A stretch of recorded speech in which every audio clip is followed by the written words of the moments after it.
Horror entertainment के बारे में एक बड़ी अजीब सी बात है ना?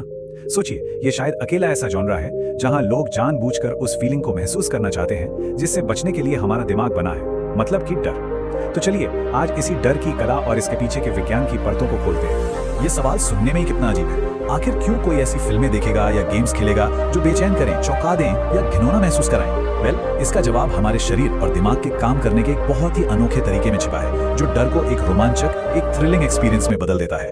तो चलिए इसकी तह तक चलते हैं। इस पहेली को सुलझाने के लिए हमें सबसे पहले अपने बायोलॉजिकल रिएक्शंस को समझना होगा। ये सब कुछ हमारे अंदर बसे एक बहुत ही पुराने, एक बहुत ही बेसिक सिस्टम से शुरू होता है। जब भी हमें कोई खतरा महसूस होता है तो हमारा शरीर अपने आप एक खास मोड में चला जाता है, जिसे कहते हैं फाइट या फ्लाइट। ये एक ऑटोमेटिक सर्वाइवल मैकेनिज्म है। मतलब हमारा दिमाग बस दो ही ऑप्शन देता है, या तो खतरे से लड़ो या फिर वहां से भाग जाओ। ये सब कुछ हमारे कंट्रोल के बाहर होता है। तो यहीं से सारा खेल दिलचस्प हो जाता है। जब हम जानते हैं कि हम असल में सेफ हैं, जैसे कि मूवी थिएटर की आरामदायक कुर्सी पर बैठे हैं, तो यही फाइट या फ्लाइट रिस्पॉन्स हमारे दिमाग में कुछ कमाल के केमिकल्स रिलीज करता है, एड्रेनलिन, एंडोर्फिन और डोपामाइन। और डर के बाद यही केमिकल रश हमें मजा, एक्साइटमेंट और संतुष्टि का एहसास देता है। लेकिन डर का सबसे शक्तिशाली, सबसे असरदार सोर्स आखिर है क्या? हॉरर के मशहूर लेखक एच.पी. लवक्राफ्ट ने इसे बहुत पहले ही बता दिया था। वो है अज्ञात का डर, यानी उस चीज का डर जिसे हम नहीं जानते, जिसे हम समझ नहीं पाते। और पता है, ये डर अक्सर जन्मजात होता है। जैसे बहुत से लोग मकड़ियों से डरते हैं, भले ही उन्होंने असल जिंदगी में कभी कोई जहरीली मकड़ी न देखी हो।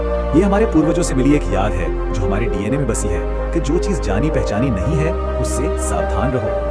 और जब डरावना सीन खत्म हो जाता है तब क्या होता है? हमारी सांसें नॉर्मल होती हैं और हमें एक गहरी राहत मिलती है। साइकोलॉजी में इसे एक्साइटेशन ट्रांसफर कहते हैं। आसान भाषा में, डर से बची हुई जो एनर्जी होती है वो हमारी खुशी और राहत जैसी पॉजिटिव फीलिंग्स को कई गुना बढ़ा देती है और पूरा एक्सपीरियंस यादगार बन जाता है। ठीक है, तो अब हम ये तो समझ गए कि हमें डरना पसंद क्यों है। अब सवाल ये है कि वो क्या है जो हमें डराता है। चलिए देखते हैं कि कैसे आर्टिस्ट और डिजाइनर उन मॉन्स्टर्स को बनाते हैं जो हमारे सपनों में भी पीछा नहीं छोड़ते। देखिए, एक अच्छा मॉन्स्टर डिजाइन कुछ बेसिक रूल्स पर टिका होता है। सबसे पहले उसका सिलुएट यानी छाया पहचानने लायक होनी चाहिए। दूसरा, उसे देखकर ही एक कहानी समझ आनी चाहिए। और तीसरा और सबसे जरूरी, उसमें कुछ ऐसा होना चाहिए जो बिल्कुल अजीब, अपरिचित और बेचैन करने वाला हो। किसी को बेचैन करने का एक बहुत असरदार तरीका है किसी जानी पहचानी चीज से कुछ हटा देना। जैसे द विचर 3 गेम का ये केयरटेकर। इसका चेहरा तो है पर उस पर आंखें और मुंह नहीं है। बस यही एक चीज इसे तुरंत अपरिचित और बहुत ज्यादा डरावना बना देती है। एक मॉन्स्टर तब और भी भयानक हो जाता है जब वो सिर्फ एक जीव न हो बल्कि किसी गहरे विचार या डर का सिंबल हो। साइलेंट हिल 2 का पिरामिड हेड सिर्फ एक मॉन्स्टर नहीं है, वो उस गेम के हीरो के अपराध बोध और खुद को सजा देने की इच्छा का चलता फिरता रूप है। ये दिखाता है कि डिजाइन में कहानी की कितनी ताकत होती है। अब जब हम ये जान गए हैं कि एक मॉन्स्टर को क्या चीज डरावना बनाती है, तो जरा ये भी देखते हैं कि इन्हें असल में बनाया कैसे जाता है। हम दो बिल्कुल अलग प्रोसेस को देखेंगे। एक है पुराना ट्रेडिशनल 2D एनिमेशन और दूसरा है एकदम नया AI का तरीका। ट्रेडिशनल 2D एनिमेशन में ना हर चीज हाथ से और बड़ी मेहनत से की जाती है। बैकग्राउंड बनाने से लेके कैरेक्टर को हर एक फ्रेम में इंच बाय इंच हिलाने तक और फिर खून खराबे जैसे फाइनल इफेक्ट्स जोड़ने तक, ये एक बहुत बारीकी और टाइम लेने वाला काम है जिसमें आर्टिस्ट का हर चीज पर पूरा कंट्रोल होता है। और दूसरी तरफ है AI का तरीका, जो इससे बिल्कुल अलग है। यहाँ एक इमेज से शुरुआत होती है और फिर मिड जर्नी या डैली जैसे AI को बस सिंपल टेक्स्ट कमांड दिए जाते हैं, जैसे इस औरत को एक डरे हुए आदमी में बदलो, और बस कुछ ही सेकंड्स में AI एक नया वर्जन तैयार कर देता है। फिर आप उसे और कमांड देकर बदलते रह सकते हैं। तो इन दोनों तरीकों में जमीन आसमान का फर्क है। ट्रेडिशनल एनिमेशन मतलब पूरा मैनुअल कंट्रोल, लेकिन ये बहुत ज्यादा टाइम लेता है। और AI जनरेशन का मतलब है जबरदस्त स्पीड, लेकिन ये आपके दिए गए कमांड्स पर निर्भर करता है। एक तरफ है स्टेप बाय स्टेप काम और दूसरी तरफ है एक पल में मिलने वाला रिजल्ट।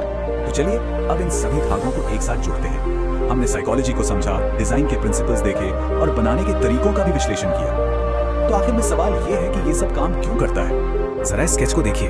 ये उन सभी चीजों को एक साथ लाता है जिनकी हमने बात की है। इसका अजीब कीड़े जैसा आकार हमारे अज्ञात के डर को जगाता है। अंधेरा माहौल अपने आप में तनाव और सस्पेंस पैदा करता है।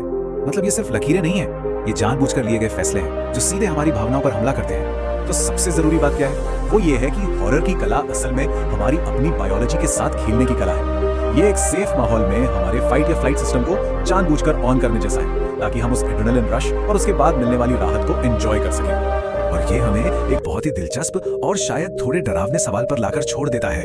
एआई जैसी टेक्नोलॉजी अब ये सीख रही है कि हमें क्या डराता है, शायद हमसे भी बेहतर। तो जैसे जैसे ये टेक्नोलॉजी और स्मार्ट होती जाएगी, हमारे भविष्य का हॉरर और हमारे बुरे सपने आखिर कैसे दिखेंगे, ये सोचने वाली बात है।